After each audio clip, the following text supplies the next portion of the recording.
नमो अद्वैततत्त्वाय मुक्तिप्रदाय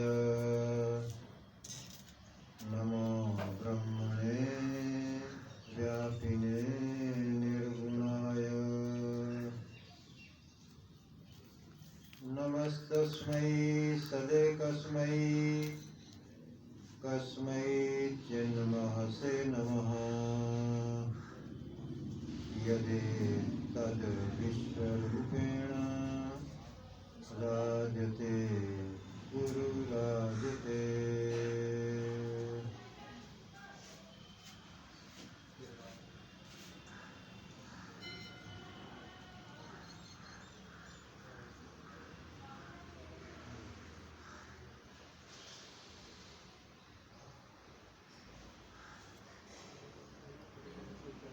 जब मैं पहले सत्संग सुनता था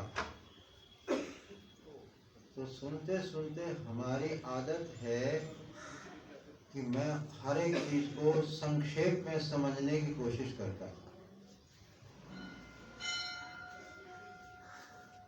विस्तार में थोड़ा उलझन है तो हर चीज को मैं संक्षेप करता था।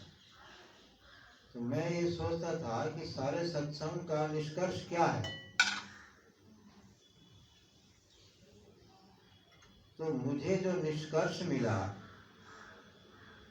वो कुल 4 शब्दों में मिला और वो चारों शब्द नेगेटिव थे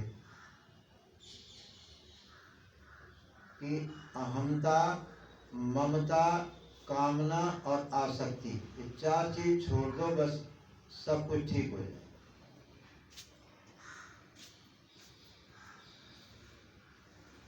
तो मैं इन्हीं पर ज्यादा ध्यान देता था कि अहंकार बढ़ने न पावे, सावधान रहो उससे, क्योंकि इनको छोड़ने में जो एक घटना घटती थी अंतःकरण में वो थी जागृति की, सजगता की, जिसे ये लोग अलग से एक साधन बना करके अलग अलग संप्रदाय चलाए हुए हैं। ये सब हमारे शास्त्रों में है, कोई नई बात किसी संप्रदाय में आपको नहीं मिलेगी, एक भी नहीं मिलेगी। सब हमारे शास्त्रों में, उपनिषदों में, वेदों में सब है। उसी की एक एक शाखा लेकर के बौद्ध धर्म, उसी की एक शाखा लेके जैन धर्म, उसी की एक शाखा लेकर के ईसाई, मोहम्मद, ये मुसलमान, कबीरपंथी, दादू, इस सब एक एक पार्ट लेकर के सब खड़े हुए। सब कुछ है हमारे पास। हमारे वेदों शास्त्रों में इतनी पूर्णता है कि उसमें से सब ले करके अपने अपने दायरे बना। इसलिए मैंने देखा कि सब में चाहे कोई संप्रदाय हो, अध्यात्म की दृष्टि से केवल ये 4 बातें अगर जीवन में हम ठीक से समझ के प्रतिष्ठित कर लें कि अहंकार छोड़ दो, कैसे छोड़े वो बाद में बताऊंगा। ममता छोड़ दो, आसक्ति छोड़ दो और इच्छाएं छोड़ दो। तो मैंने शुरू किया इच्छाओं से। आसक्ति और कामना, अहंता, ममता, कामना और आसक्ति, ये 4 चीज छोड़ दो, बस कुल इतना ही है। बाकी जितने साधन है वो इन्हीं को हटाने में ही लगे हुए। अब इनकी पहुंच बड़ी दूर तक है। इच्छाएं छोड़ दें तो बिना आत्म संतुष्टि के, आत्म तृप्ति के इच्छाएं पूरी छूटती नहीं। अगर इच्छाएं छोड़ दें तो गीता के दूसरे अध्याय का श्लोक हम पर लागू हो जाएगा। प्रजहाति यदा कामान सर्वान् पार्थ मनोगतान् आत्मन्येवात्मना तुष्टः स्थित प्रज्ञस्तदोच्यते। तो हम स्थित प्रज्ञ, आधे स्थित प्रज्ञ तो हम हो जाएंगे अगर इच्छाएं छोड़े तो। अच्छा, फिर ये है कि ममता, ये मेरा, ये मेरा, ये इस पर मेरा अधिकार है, ये शरीर मेरा, ये मन मेरा, ये विचार मेरे, ये प्रॉपर्टी मेरी, ये धन मेरा, ये रुपया मेरा, ये रिश्तेदारी हमारी, ये देश हमारा। सब में ममता, ममता जो है ये फंसाने वाली माया के ये 4 रूप जो मेरी समझ में शुरू में आ गए और मैं इसी पे लगा रहा और इसी से मेरी साधना अपना आप चल गई कि नहीं। अब उसमें से क्या सूत्र निकला आप देखिए कि आश्चर्यजनक सूत्र निकला, जो सारे शास्त्रों का एक तरह से सार कह दीजिए। जिस काम के किए बिना, जिस बात के बोले बिना और जिस बात के सोचे बिना आपका काम चल सकता है, उसे छोड़ दो। बहुत सरल सा फॉर्मूला निकला है। अब जिस विचार के किए बिना हमारा काम चल सकता है, ध्यान की स्थिति बढ़िया बन गई, उन्हें खामखा क्यों सोचना, ये आदत डालनी पड़ेगी। जिस बात के बोले बिना काम चल सकता है, उसे क्यों बोलना। सारे झगड़े आपस के खत्म, लड़ाई झगड़े जितने होते हैं वो बोलने से ही चलते हैं। और ममता गई तो अधिकार की लड़ाई गई। सारा महाभारत का युद्ध ममता पे हुआ और अहंता पे हुआ है। और अहंकार गया तो जीव भाव गया, ब्रह्म ज्ञान प्राप्त हो जाएगा। बहुत बढ़िया लगा। तो इसी से मैंने काम शुरू किया, अपनी साधना मैंने जो शुरू की वो इसी से शुरू की। अब मुझे लगा कि मैंने इतनी मेहनत की, अगर मुझे कोई शुरू में ये बता देता कि तू प्रार्थना कर, तो मेरी चारों बातें पूरी हो जाती। एक झटके में प्रार्थना में अहमता, पहले अहमता ही झुकती है। अहमता झुकते ही तो सारों के प्राण निकल जाते हैं, ममता का भी प्राण निकल जाता है, इच्छा भी मुर्दा जैसी हो जाती है, और आसक्तियां भी ऐसे हाथ ढीले हो जाते हैं, पकड़ ढीली हो जाती है फटाक से, क्योंकि पकड़ने वाला तो अहंकार ही है। और वो जो मेन चीज है, वो अगर मुझे उस समय किसी ने नहीं बताया, उस समय पे जप करो, गायत्री जप करो, संध्या वंदन करो, और वृंदावन में जाओ, फिर मैं आर्य समाजियों के चक्कर में पड़ गया, वहाँ सब झूठ झूठ बता के सारा मेरा दिल जो है रूखा कर दिया। जो इतना भक्ति भाव था वो सब हो गया, सब दोष दर्शन, इसमें गलती, इसमें गलती, ये भी गलत, वो भी गलत, वो भी गलत, दोष दर्शन सिखाया गया। अब तो सब बेकार हो गया। तो इस तरह से, एक तरह से भटकाव मैं मानता हूँ उसको। अगर कोई सीधे से बता देता कि तुम प्रार्थना करो, तो मेरा अहंकार शुरू से शिथिल हो जाता, और ममता और ये सब कमजोर पड़ जाता, और ध्यान अच्छा लग जाता, त्याग वैराग्य अपना आप आ जाता। तो ये जो सूत्र बना उसी में से, उन चारों के चिंतन से, कि जिस बात के बोले बिना आपका काम चल सकता है, उसे मत बोलो। आपके काम में बाधा नहीं डालना। हम खामखा व्यर्थ बोलते रहते हैं, कुछ न कुछ व्यर्थ, बेकार। देखो, एक चीन में एक लाओ से तुंग हुए हैं विचारक। वो अपने मित्र के साथ रोज घूमने जाते थे। एक दिन उसके मित्र का मेहमान आ गया, वो भी घूमने चला गया। तो जब लौट के आ रहे थे तो सूर्योदय हो गया। तो वो अब गए, कोई नहीं बोला, बोलने की जरूरत ही कुछ नहीं, क्योंकि घूमने जा रहे हैं। तो फिर मन के लिए भी, फिर वो मनोरंजन के लिए फिर बातें करो, खामखा बातें खामखा होती हैं। तो उस मेहमान ने सिर्फ ये कह दिया कि आहा, क्या सूर्य सुंदर लग रहा है, उदय होता हुआ सूर्य। बट ना तो लाओसे ने कोई जवाब दिया, ना उसके दोस्त ने कोई जवाब दिया, चुप रहे। वो भी चुप हो गया बेचारा, मेहमान भी।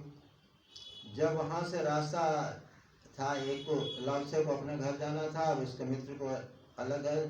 तो वहां लाओसे खड़े होकर कहते हैं, दोस्त, कल इस मेहमान को मत लाना घुमाने, ये बहुत बोलता है। बोला तो केवल इतना ही था कि सूर्य बहुत अच्छा सुंदर लग रहा है। अरे भाई, सुंदर लग रहा है, तुम्हें भी दिख रहा है, मुझे भी दिख रहा है, आंख का विषय है, तुम्हें भी लग रहा है, मुझे भी लग रहा है, फिर ये कहना यार क्या सुंदर है, इस बोलने की क्या जरूरत थी। मजा लो, आनंद लो, देखो सूर्य के उगते हुए को देखो, दर्शन का विषय है, उसका आनंद लो, बोलने क्या जरूरत। तो उसको बातों नहीं बताया मैं, ये इसको समझिए कि हम लोग ज्यादा व्यर्थ बातें बहुत बोलते हैं। तो हमें उन 4 चीजों से ये निष्कर्ष जो निकला, तो उसमें से एक सूत्र निकला कि आखिर ये अहमता, ममता, कामना, आसक्ति छोड़ें कैसे। आसान तो है नहीं, फंसे पड़े हैं, माता पिता ने ऐसे संस्कार डाल दिए हैं कि अब हम निकल ही नहीं सकते। कोई कितना ही समझाए, शास्त्र कितने चीखते रहे।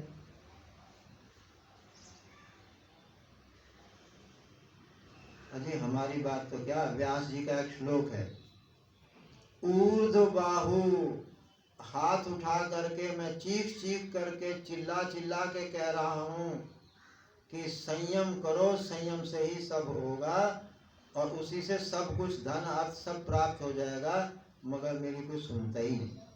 अभी तो व्यास जी का अनुभव, तो हमारी कोई नहीं सुनता तो कोई आश्चर्य थोड़े ही है। न च कश्चित् शृणोति माम ऊर्ध्व बाहु विरौम्येष न च कश्चित् शृणोति माम। अरे जिससे धर्म अर्थ काम मोक्ष चारों मिलते हैं, उस धर्म का, उस संयम का सेवन क्यों नहीं करते। तो अब क्या है कि अगर ये सूत्र आप स्वीकार कर लें अपने आप से, गलत तो आप कह नहीं सकते, तर्क लगा लो। अगर किसी को तर्क करना हो, थोड़ा सा चर्चा भी कर सकते हैं, ऐसा कुछ नहीं कि मुझे ही बोलना है। आप बीच में प्रश्न कर सकते हो बड़े आराम से, कोई चीज़ समझ में ना आई हो हमें रोक सकते हो कि इसे दोबारा समझा दो या दोबारा बता दो, ऐसा आपका अधिकार है। तो अगर जिस बात के बोले बिना हमारा गुजारा हो सकता है आराम से, तो उस बात को क्यों बोलना। अपना मौन, असली मौन तो यही है। वो एकदम जो तूष्णीम स्थिति है ना, वो तो निग्रह है, संयम नहीं। एक संयम होता है, एक निग्रह होता है। ये तो जबरदस्ती किसी चीज को पकड़ के रोका हुआ, उसे निग्रह कहते हैं। वो अच्छा नहीं माना जाता, वो शुरू शुरू के लिए जरूरी है। असली बात है संयम, जब बोलना है तब बोले, जब नहीं बोलना है तब ना बोले, ये संयम है। और बिल्कुल नहीं बोलना, ऐसे ही खाने में है, उपवास रख लिया ना, भूख लगे, शरीर मांगे तो दे दो, नहीं मांगे चुप। ये कौन सा तर्क है कि 2 बजे खाना खाना है, ये कौन सा तर्क है, ये कौन सा सिद्धांत है, ये शरीर विज्ञान का कौन सा तर्क है। तो ये इस तरह से व्यर्थताएं हमारे जीवन में खूब भरी पड़ी हैं, और कहते हैं टाइम नहीं है, और व्यर्थताओं में टाइम खत्म हो रहा है, तो अच्छे काम के लिए टाइम कहाँ से बचेगा।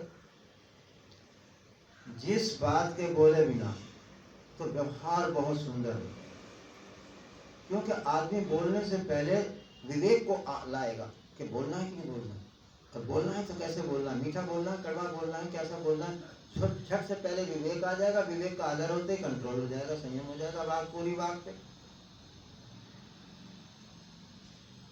ऐसे ही अगर हमको बचपन में माता पिता ये सिखा देते कि जिस बात के बोले बिना काम चल सकता है उसे मत बोलो। अब इसको ले लो अब मन पर, अंतःकरण पर, कि जिस बात के सोचे बिना हमारा काम चल सकता है उसे क्यों सोचना। लो सारे व्यर्थ के जो विचार आते हैं गए, आराम से ध्यान कर लो। अब ध्यान करने बैठे हैं तो अब ध्यान करते समय हमें ध्यान ही करना चाहिए, work while you work, play while you play. जब ध्यान करना है तो ध्यान करना है, जब काम करना है तो काम करना है, जब खाना खाना है तो खाना खाना है, नाचना है तो नाचना। एक समय में एक काम करेंगे तो बहुत सुंदर और बढ़िया हो जाता है। अगर ये हमें सिखा दिया गया होता तो अब ध्यान का टाइम है, अब ध्यान ही करते। ये थोड़ी दुनिया भर की खरीदारी हो रही, बाजारों में घूम रहे हैं कहीं कहीं, वो तो अब सबको बीमारी लग गई है, ध्यान लगता ही नहीं। क्यों? विचार आते हैं। अब जब सोना है तो सपने देख रहे हैं, तो सो भी नहीं पा रहे, तो फिर वो ध्यान में बैठोगे तो वहाँ सपने चालू हो जाएंगे। मनोराज्य कहते हैं उसको, जागृत में जो सपने होते हैं उसको मनोराज्य कहते हैं। तो मनोराज्य चालू तो गया ध्यान। अगर ध्यान ये सोच लेते कि जो बकवास है इसको संस्कृत में बोलते हैं वाचारंभण। घड़ा जो है ना उसके बारे में श्रुति कहती है इसमें केवल मिट्टी ही सच है, बाकी सब वाचारंभण है, बकवास। जो उसका नाम है, उसका रूप है, वो सब बकवास है, वाचारंभण है, असली बात तो मिट्टी है। तो ऐसे ही जो जितना जरूरी है उतना बोलो, जितना जरूरी है उतना सोचो। अपना जीवन हो गया, सारा कुछ हो गया, सारी भक्ति, ज्ञान, वैराग्य, सब चीज अपना अधिकारी हो गया, अंतःकरण शुद्धि भी हो गई, सब हो गया। इतने छोटे छोटे से फॉर्मूले। अब ये मुझे जब मैं शुरू में सत्संग में जाने लगा, जाने तो देते नहीं थे घर वाले हमारे पास। आप तो, हम तो माता पिता पे दोष इसलिए देते हैं कि हमें तो सत्संग में जाने की मना थी। और पिताजी कहते थे अगर ये सीढ़ी से नीचे उतरा तो खाल उधेड़ दूंगा। एक दिन मैंने सोचा कि आज खाल उधड़वा के देख लेते हैं, क्या है जी, कोई बात नहीं, वैसे भी तो पिटते रहते हैं, आज वैसे ही सत्य के लिए ही पिट लेते हैं, क्या बात है। तो मैं निकल आया तो जब लौट के आया तो खबर ली गई हमारी। तो मेरी मम्मी ने साथ दिया, उसने कहा गलत जगह गया था क्या ये, कि नहीं साधु बन जाएगा। मैंने कहा एक दिन के सत्संग से साधु तो अच्छे नहीं बन पाए अब तक, मैं कहाँ से बन पाऊंगा। खैर हमारा चालू हो गया, पिताजी झुक गए, फिर वो खुद भी जाने लग गए। तो अब जिस बात के बोले बिना, अब जिस बात के सोचे बिना काम चल सकता है, तो आप देख लीजिए कि अंतःकरण शुद्धि के दो कारणों में से एक कारण तो आपका चला गया। क्या? विक्षेप। विक्षेप इस मनोराज्य को कहते हैं। मल और विक्षेप और आवरण, तीन दोष होते हैं। अंतःकरण अशुद्धि जो रहती है उसे इस मल, विक्षेप, आवरण को ही कहते हैं। तो आवरण दूर तो होता है ज्ञान से, वो तो बाद में होगा। पहले जो अधिकारित्व है वो है मल और विक्षेप दूर होना चाहिए। मल माने है वासनाएं, इच्छाएं, और विक्षेप माने ये विचार बहुत आते हैं, ये विक्षेप। तो विक्षेप दूर हो जाएगा अगर आप जिस बात के सोचे बिना काम चल सकता है उसे ना सोचें तो हो गया। तीसरा क्या है? ममता। नहीं, तीसरा वो है इसमें, जिस काम के किए बिना हमारा काम चल सकता है उस काम को मत करो। तो टाइम ही टाइम है, व्यर्थ के काम में लगे हैं सब।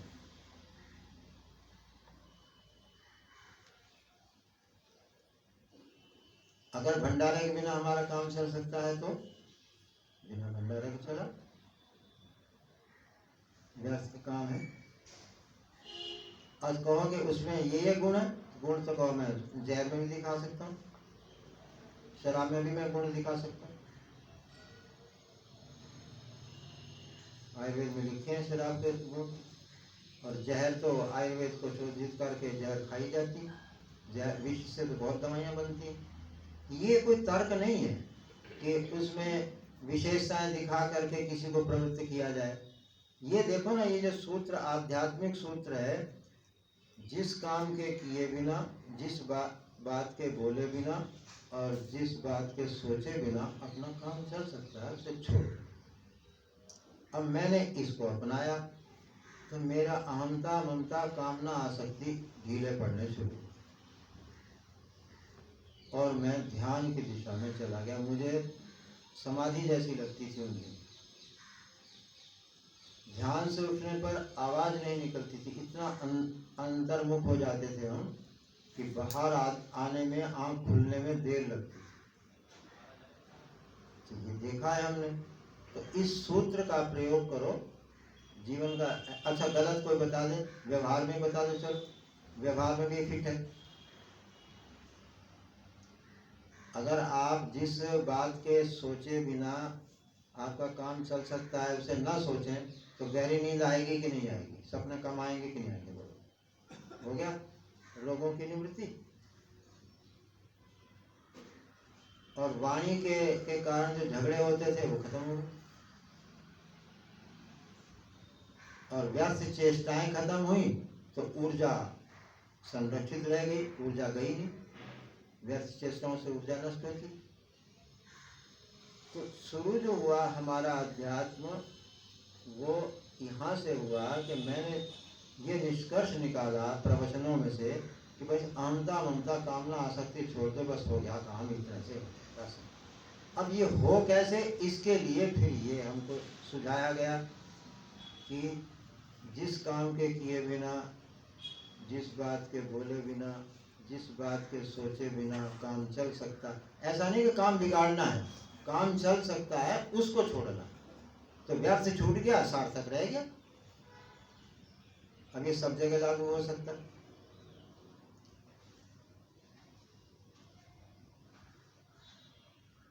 अच्छा, भजन किए बिना काम चल सकता है कि नहीं चल सकता? आप लोग, हाँ, हमारे समाज ने तो ऐसी सोच है कि भजन के बिना काम चल सकता है, इसलिए उन्होंने उसे छोड़ दिया।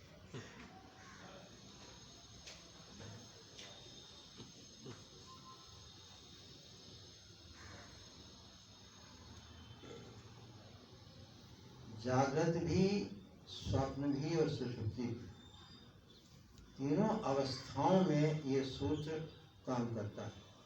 सिर्फ समझ लिया है, और शायद तर्क करना चाहो तो दो भाई बैठ करके तर्क भी कर सकते हो आपस में। और आपको पता है इस सूत्र की पहुंच कहाँ तक है? अगर इसको अभी तो व्यवहार में लाओ, आगे इसकी पहुंच कहाँ तक है? हर चीज पूर्णता तक ले जाती है। अब देखो ये पूर्णता तक कैसे ले जाएगा? अंत में ये कहोगे जिए बिना भी काम चल सकता है, क्योंकि रात्रि में सुषुप्ति में हम बिना शरीर के जीते, जन्म के बिना भी काम चल सकता है, क्योंकि हम आत्मा हैं। बहुत दूर तक जाएगा ये, और आपको पूर्णता तक छोड़ देगा। केवल बस उसे स्वीकार करके आदर करो। ये क्या हुआ, ये हमने विचार किया, इसमें से जो निष्कर्ष निकला वो ये सूत्र सुना, इसका नाम ये निष्कर्ष है। अहंता ममता कामना आसक्ति पर ध्यान मत दो, ये दूसरा उपाय है। पहला तो है जिस बात के बोले बिना, ये बताया, और दूसरा है इसका अहंता ममता कामना आसक्ति पर ध्यान मत दो, तो भी छूट जाए। जैसे इच्छा हुई, अब सब कुछ तुरंत ध्यान में से हटा दो, तो आपको इच्छा कहीं नहीं ले जाए, देख लेना आप नॉर्मल ही रहे। ममता का विचार उदय हुआ, उसे ध्यान मत दो, ममता गई। अकड़ने का आ रहा है कि मैं जरा किसी को धमका दूं, तो ध्यान न दिया, जीत गए। अब इस अहंता पर मैं आपको प्रार्थना कैसे अहंता को मिटाती है और कैसे ले जाती है, उसके दो दृष्टांत सुनाता हूं। मैं पहले पिंजौर रहता था हरियाणा में, वहां एक बिजली का मैकेनिक था और वो दुकान भी खोल रखी थी। उसने मुझे सुनाया कि जब मैं युवावस्था में था,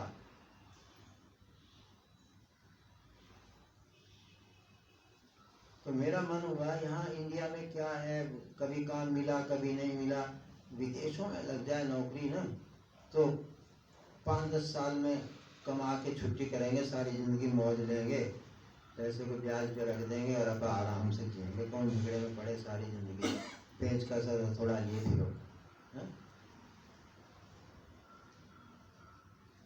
तो उसका ये विचार आया, विचार आने पर उसने अप्लाई कर दिया वीसा के लिए।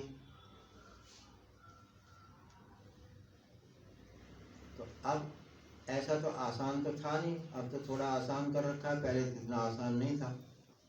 तो उसने क्या किया, वो जो अपना इष्ट था ना, उससे उसने प्रार्थना करनी शुरू की। ये उसने बताया, जो उसी की बताई हुई सुना रहा। वो इष्ट मानते थे पंचमुखी हनुमान को, ये भी बताया उन्होंने। तो वो उन्होंने प्रार्थना करनी शुरू की, और अचानक पत्र आ गया कि अमुक तारीख को कुवैत के लिए तैयार हो, और वो दिल्ली चला गया, वहाँ से फ्लाइट मोड़ के कुवैत पहुँच गया। वहाँ की गवर्नमेंट के जो सरकारी आदमी थे, उन्होंने उसको एक होटल में ठहरा दिया। वहीं खाओ पियो रहो, और जहाँ जब कहीं कोई काम होगा बिजली का, गाड़ी आएगी तुम्हें ले जाएगी वहाँ ठीक करके फिर अपने वापस आ जाना है। ये उसकी ड्यूटी हो गई। वो लोग लिखवा लेते हैं ना 2-4 साल के लिए कुछ ऐसा, तो अब वो बंद गया बेचारा। हुआ ये कि जैसे होटल में खाना खाने बैठा तो वही भैंस की सूप, पूंछ का तो सूप और मांसाहारी पर भोजन। अब वो तो कांप गया कि ये क्या, ये तो मौत है मेरे लिए। तो अब क्या करूं, अभी क्या करूं मैं। उसको अपने इष्ट की याद आई। वो अपने इष्ट को बोलता था महाराज महाराज ये क्या। तो वो चुप बैठा रहा। तो इतने में मैनेजर ने कहा क्या कठिनाई है, खाते क्यों नहीं। बोले ये पचता नहीं है मुझे। तो भाई चलो इसको दूध और फल की व्यवस्था कर दो। हो गई व्यवस्था। महाराज तो बोलो तो सही, तो महाराज देखो कैसे व्यवस्था होती। बोलो दरवाजा हो गया। उसके बाद अब उसने देखा 5-7 दिन उसने वो फल और दूध बोले हम तो पंजाबी लोग हैं, फुल्का चाहिए, फुल्का रोटी चाहिए, इससे हमारा कैसे पेट भरेगा फल से। तो बस उदास थे। शाम को होशियारपुर का एक व्यक्ति भी वहाँ सर्विस करता था किसी ऑफिस में, वो टकरा गया उसको। उसने अपनी समस्या रखी। उसने कहा कोई बड़ी बात नहीं है, आओ शाम को मैं आप इधर से जब दफ्तर से आऊँगा आपको यहाँ से लेता हुआ चला जाऊँगा, घर में आप पंजाबी भोजन करेंगे। हो गई शाम की व्यवस्था। अब दूसरा प्रश्न खड़ा हो गया उसके मन में कि ये रोज रोज कब तक मैं उसके घर खाऊंगा। 15 दिन 20 दिन, इससे ज़्यादा थोड़ी कहीं किसी घर जा के रोज खाया जाता है। तो क्या करें। तो उसको ऐसा हुआ कि नहीं मैं अभी यहाँ नहीं रहना चाहता। भाई पैसा तो मिलेगा पर जीना तो कुछ नहीं है। तो उसको तय हो गया कि नहीं मुझे वापस इंडिया जाना है। अब इंडिया जाए कैसे। अब उसने अपने उस पंजाबी मित्र से कहा खाना खाते समय मैं वापस जाना चाहता हूँ, कोई आप हेल्प कर सकते हो हमारी। उसने कहा मैं पूछता हूँ। अब इधर देखा कि कुछ हुआ नहीं। तो अब उसकी सुन लो, जो असली बात समझने की है वो थोड़ी सी समझ ली होगी, थोड़ी सी अब असली अब समझ कि प्रार्थना कैसे पूरी होती है। वो देखो चमत्कार। वो कहता है कि मैं रात को 9 बजे, जब मुझे उस मित्र ने कुछ नहीं कहा कि बहुत कठिन है क्योंकि वो आपका फार्म वार्म आपने भर रखे हैं, वापस अब जाना मुश्किल है। और अभी कहाँ, अभी महीना भर भी नहीं हुआ, अभी वापस कैसे चले जाएंगे आप। तो वो कहते हैं मैं 9 बजे बैठ गया और मैंने अपने इष्ट का ध्यान किया और उससे मैं प्रार्थना करता रहा। प्रार्थना करते करते मैं इतना लीन हो गया कि मुझे पता ही नहीं रहा कि मैं कहाँ। और उसके बाद 1 बज गया। 9 बजे का बैठा हुआ 1 बज गया। जब 1 बजा तो मुझे ऐसा लगा कि पीछे से किसी ने हाथ रखा है ऐसे, और वो मुझे हिला के कहता है परसों 9:30 बजे की फ्लाइट से तुम इंडिया चले जाओ। बताओ हद हो गई कि नहीं। अब चमत्कार इसे क्या कहोगे। वो अपनी आप बीती सुना रहा है। और फिर मैं उसके बाद सो गया। तो फिर वो मुझे ध्यान में था तो मुझे कुछ ज़्यादा याद नहीं रहा 9:30 बजे का टाइम वाइम कुछ।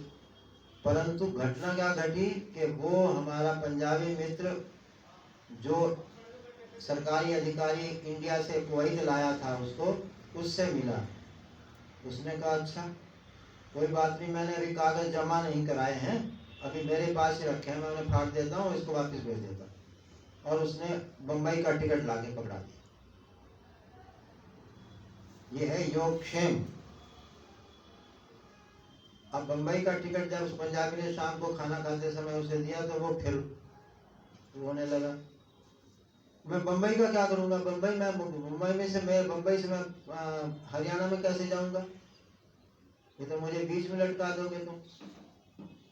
फिर उसने कहा ये तो तुम बात में फिर उसके पास मिले, उसने फिर दिल्ली बम्बई का कैंसिल करवा के दिल्ली का टिकट दे दिया उसको। और ठीक अगले दिन 9:30 बजे की फ्लाइट से जब उड़ा तब उसे याद आई कि वो जो रात को जिसने झकझोरा था उसी ने कहा था 9:30 बजे की फ्लाइट से तुम इंडिया चले जाओगे।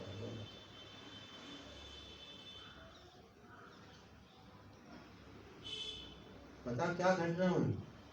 वो जो प्रार्थना करने में मन लग गया उसका, क्योंकि परेशानी थी, उसमें अहंकार खो गया।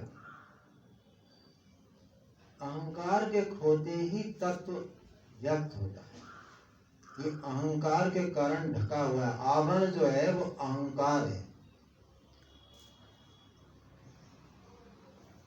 अब ऐसे समय के लिए अगर आपको प्रार्थना मालूम हो तो आप उसका उपयोग कर सकते हैं, इसलिए अभ्यास करो, आदत डालो। अब दूसरी घटना सुन लो, वो आप लोगों ने सुनी हुई होगी, किताबों में भरी पड़ी है।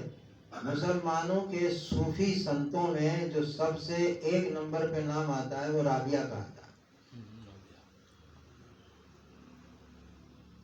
उसकी कथा क्या है कि जब वो 12 बजे उसका जन्म हुआ था तो उस घर में मिट्टी के तेल का दिया जलाने के लिए मिट्टी का तेल 50 ग्राम भी नहीं था। ये स्थिति थी उस परिवार की। पड़ोस में मांगने गया उसका पिता कि बच्ची हुई है, थोड़ा सा मिट्टी का तेल दे दो, तो पड़ोसी ने भी मना कर दिया कि तुम तो रोज रोज मांगते रहते। ऐसी परिस्थिति कल्पना करो, इस साथ साथ कल्पना करोगे ना, महसूस करते जाओगे ना, तो समझ में अच्छी तरह से आएगा। केवल मनोरंजन के लिए सुनोगे तो नहीं समझ में आएगा। हम मनोरंजन के लिए नहीं सुना रहे हैं, हम कुछ संस्कार डालने के लिए, कुछ समझाने के लिए, कुछ सिखाने के लिए बोल रहे हैं। कहानी नहीं सुननी है, ये घटनाएं हैं। ये जो पहली सुनाई ये भी कहानी नहीं सुनाई आपको, घटना सुनाई एक पंजाबी की। और जो अब सुना रहा हूं ये ऐतिहासिक घटना है, इसको महसूस करते हुए सुनो। कुछ दिनों बाद बाप मर गया, कुछ दिनों बाद मां मर गई। स्थिति महसूस करो, इस स्थिति को महसूस करो कि ऐसी स्थिति भी होती है। उसकी जो बड़ी बहनें थी 3, उन्होंने उस बच्ची को पाला। धीरे धीरे बड़ी होती गई, किसी के घर में काम करती थी, झाड़ू पोछा लगाती थी, इस तरह से उनका जीवन चला। जब जवान हो गई तो किसी गुंडे ने देखा कि लड़कियां ऐसी लावारिस हैं, उन्होंने उन्हें पकड़ा और अलग अलग जगह बेच दिया। अब इस स्थिति को महसूस करो कि 4 बहनें भी साथ रहने का उसको कोई अवसर नहीं, वहां भी तोड़ दिया गया। कोई कहीं बेची गई, कोई कहीं बेची गई, कोई कहीं बेची। जिस मुसलमान सेठ के घर राबिया बिकी, वो उसने उसको बाहर एक झोपड़ी बना के दी थी। वो अपना वहां रहती थी, घर में काम करती थी। रात को 10 बजे 11 बजे जब भी उसको काम खत्म होता था वो आगे। अब वो देखो, ना पढ़ी न लिखी न संस्कार, बस एक इस्लाम धर्म में पैदा होने के कारण एक संस्कार था, नमाज, वो भी नहीं जानती। बस दुआ, उसको ये पता था कि दुआ मांगो, बस वो हाथ ऐसे करके, और वो आती सोने से पहले। ये नहीं कि मैं थकी थकी हूँ, चूर हो गई हूँ, मेरे से होता नहीं है, अब कैसे प्रार्थना करूँ, ये सब कुछ नहीं। तो बैठ के वो अपने भगवान से कुछ कुछ बात करती थी, उसी को आप दुआ समझ लो, प्रार्थना समझ लो। कुछ कुछ कहती थी अपने दुखों की, मेरी बहनें चली गई, मेरे माँ चले गए, बाप चले गए, कुछ नहीं, बिकी हुई है, क्या जीवन है, कुछ सोच नहीं सकते, कुछ कर भी नहीं सकते। बिका हुआ आदमी क्या सोच कर सकता है? ये परिस्थिति है।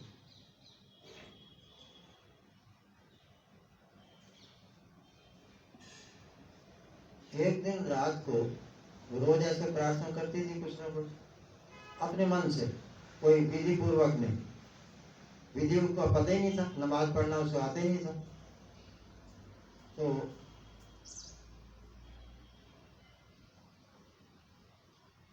एक दिन रात को 12 बजे मुसलमान सेठ को रोने की आवाज सुनाई पड़ी। उसने उठा वो, उसने देखा कहाँ से आ रही है, तो आवाज उस झोपड़ी में से आ रही। तो झोपड़ी के से जहाँ से टूटी हुई थी वहां से उसने देखा कि राबिया घुटनों के बल बैठी है, आंखों में पानी है,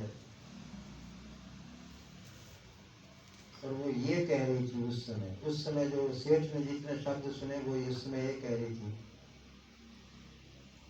कि तेरी इबादत को मन बहुत करता है, पर क्या करूं।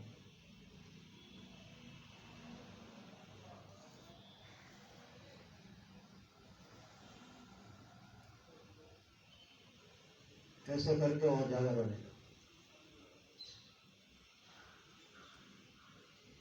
सेठ ने देखा कि राबिया के चेहरे पे एक प्रकाश है।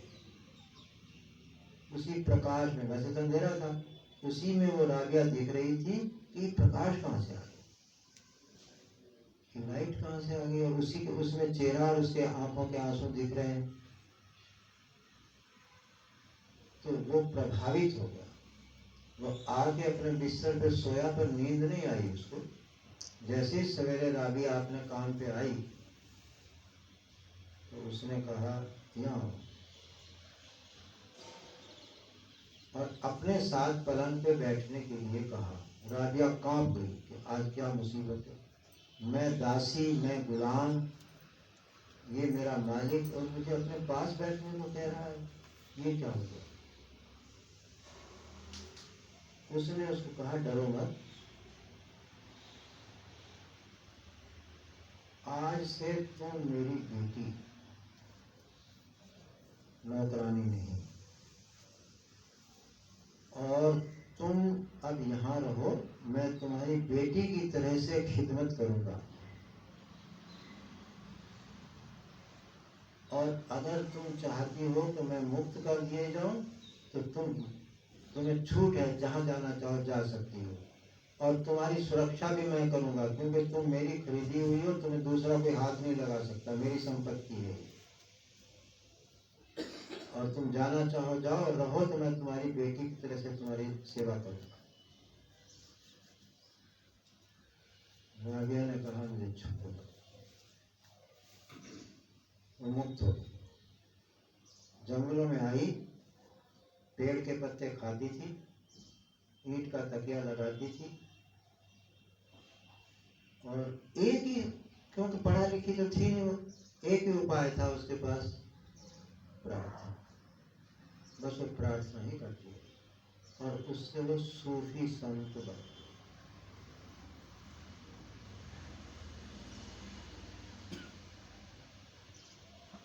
ये ज्वलंत प्रमाण है। चमत्कार क्या है? एक ही चमत्कार, मैं कुछ नहीं, तुम ही सब कुछ हो, मैं नाचीज हूं। पहले आपको अणु होना पड़ेगा, फिर आप देखेंगे कि ये अणु नहीं है, जीवो ब्रह्म ही ना परा, ये जीव ही ब्रह्म है। ये अगला है।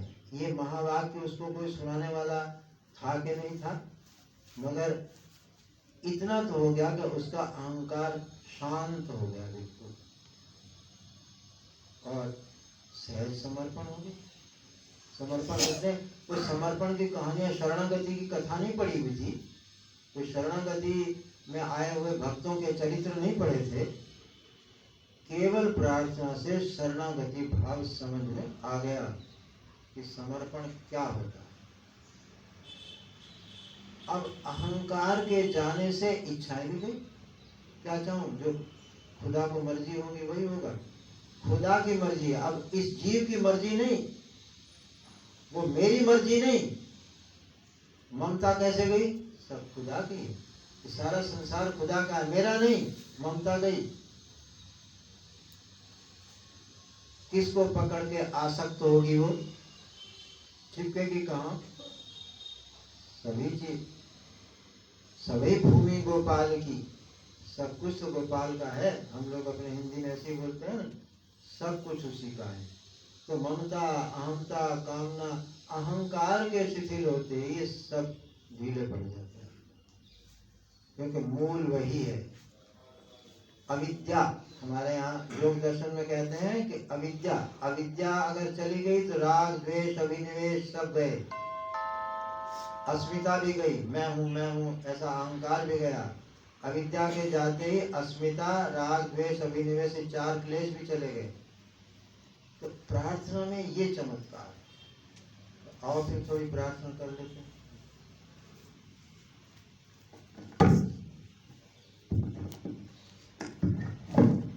अभी मैं तुम्हें ये प्रार्थना समझाऊंगा, अभी इतने से नहीं होगा। ये आप लोग शब्द दोहराते हो, शब्द नहीं, मैं इसका अर्थ बताऊंगा। अर्थ बताऊंगा तो आपका ध्यान अर्थ पे जाएगा। जब अर्थ पे जाएगा वही काम की चीज है। वृत्ति बननी चाहिए, किसी तरह से वृत्ति नहीं बनेगी तो अकल अकल में रह जाएगी बात, समझ समझ में रह जाएगी, अवतार नहीं होगा, उसका जीवन में नहीं आने वाली। जीवन में जब कोई चीज आती है तो समझ के बाद वो वृत्ति में होकर के आती है। अगर वैसी वृत्ति नहीं बनेगी तो जीवन में नहीं आएगी। तो अर्थ समझाऊंगा ताकि आपकी वृत्ति बने और तब आपकी प्रार्थना काम करेगी। हे अनंत, हे अनंत अद्वय आनंद स्वरूप, आनंद स्वरूप, सर्वस्व प्राज्ञ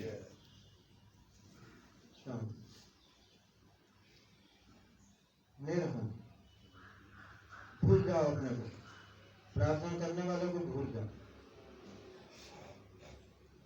सिर तो सिर्फ एक नहीं झुका रखा, बाकी सबके अकड़ के बैठे हुए सब।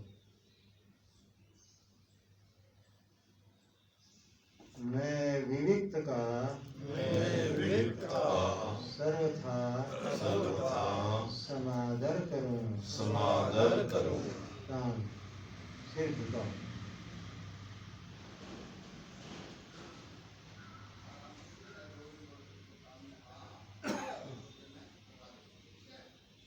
हे सर्व योग क्षेम प्रदाता, हे सर्व योग क्षेम प्रदाता, व्योमानंद शांति।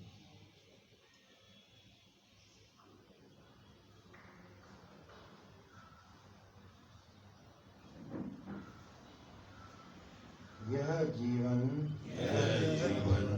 परस्पर सद्भाव से युक्त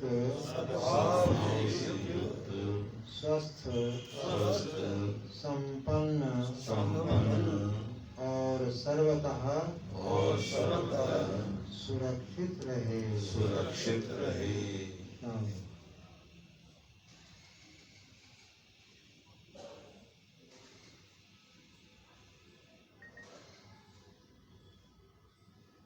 यह जीवन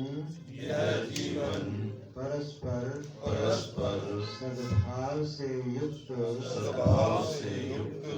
स्वस्थ संपन्न और सर्वतः सुरक्षित रहे।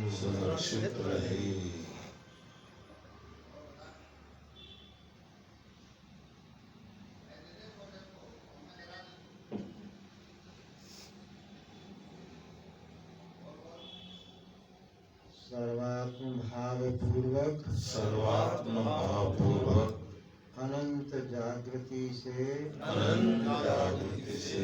युक्त रहे।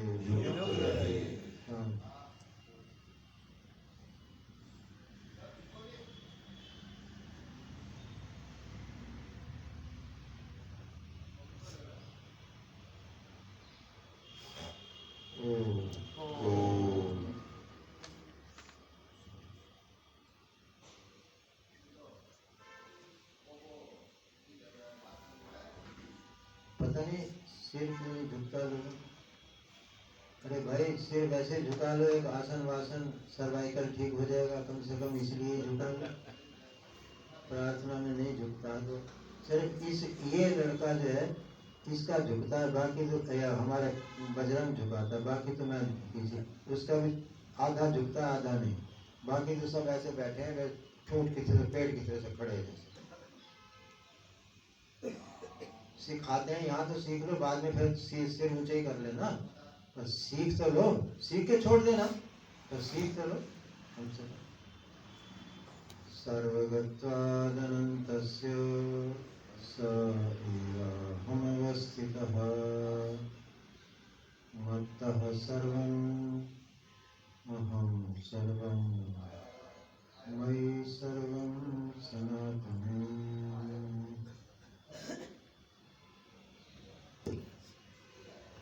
गुरुदेव भगवान की, सद्गुरु स्वामी देवराम